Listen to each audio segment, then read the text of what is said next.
Let's welcome back to the show White House Trade Advisor Peter Navarro. Peter, thank you for joining us. You know, I watched the debate this week and I heard Vice President Biden called his commander-in-chief derisively a clown, a racist, and told him to shut up.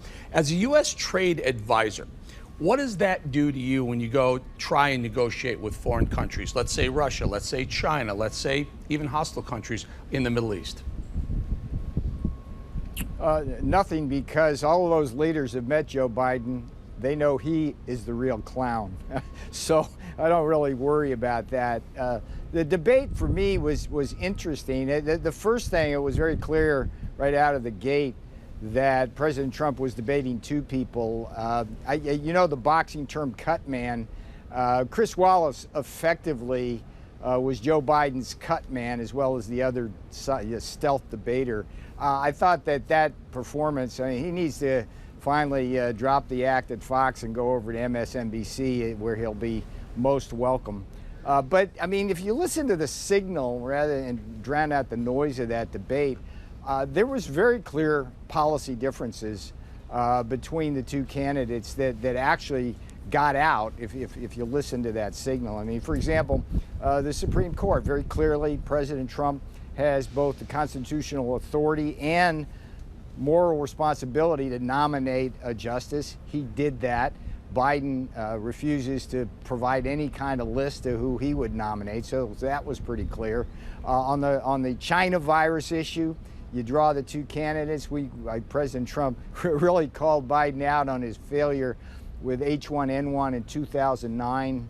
Biden's own chief of staff said they made every mistake in the book. And also President Trump noted that Biden would have not pulled down those China flights on January 31st. That saved millions of American lives when the president did, and Biden called him a xenophobe.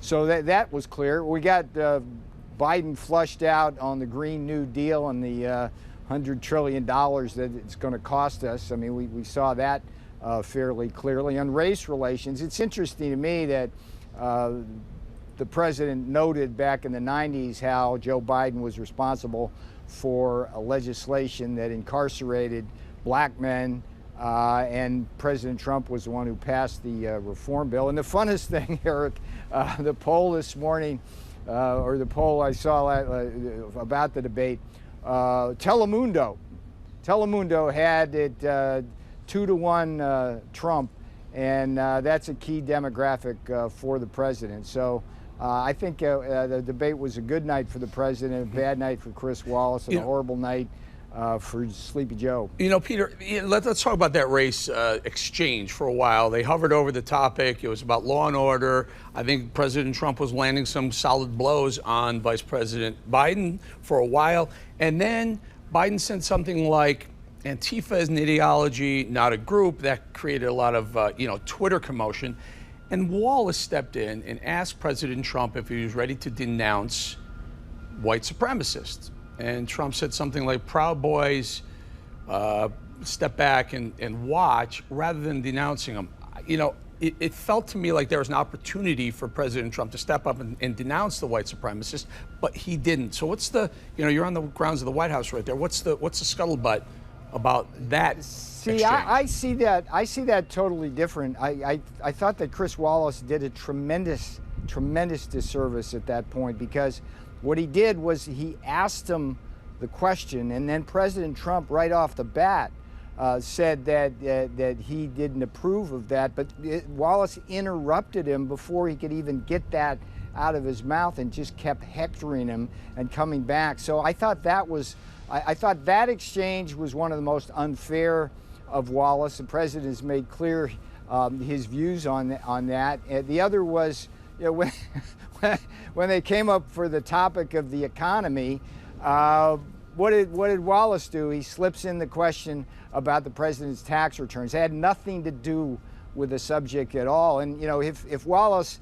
had then also confronted Biden, for example, on Hunter Biden, maybe that would have been okay. But look, at the end of the day, we saw a dominant president and a befuddled former vice president go at it. I think that it was unfortunate that Wallace was sitting at that table. I think it would have been a very different debate if we had somebody there who was fair and balanced. Do you think Chris like Wallace? Fox News, do you think Chris Wallace was biased in favor of Vice President Biden?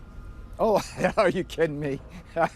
Yes, yes, yes, yes, yes. I mean, the interruptions, I think it's 76-15, Trump versus Biden. But it was just, you know what a cut man is, Eric? I do. That's the guy when I do. Yeah, I mean, I do. Chris Wallace was Joe Biden's cut man, and Joe Biden was getting cut all night. And every time the president threw a punch that caught him right in the jaw, Wallace was there to intercept the punch or to lessen the blow or to heal the cut. I mean, it was, look, I knew going in that this would be tough because Wallace was going to be the second debater. And I think Wallace, kind of the Freudian slip there was when he talked about exchanging places on the stage with the president, because Wallace has always had those kind of political ambitions. All right. I mean, he belongs over at MSNBC. That's kind of his ideology. All right, we're gonna leave it there, Peter. We're gonna bring you back next time. I want to talk about some of the things of the economy that they brought up. Very little time of the 94 minutes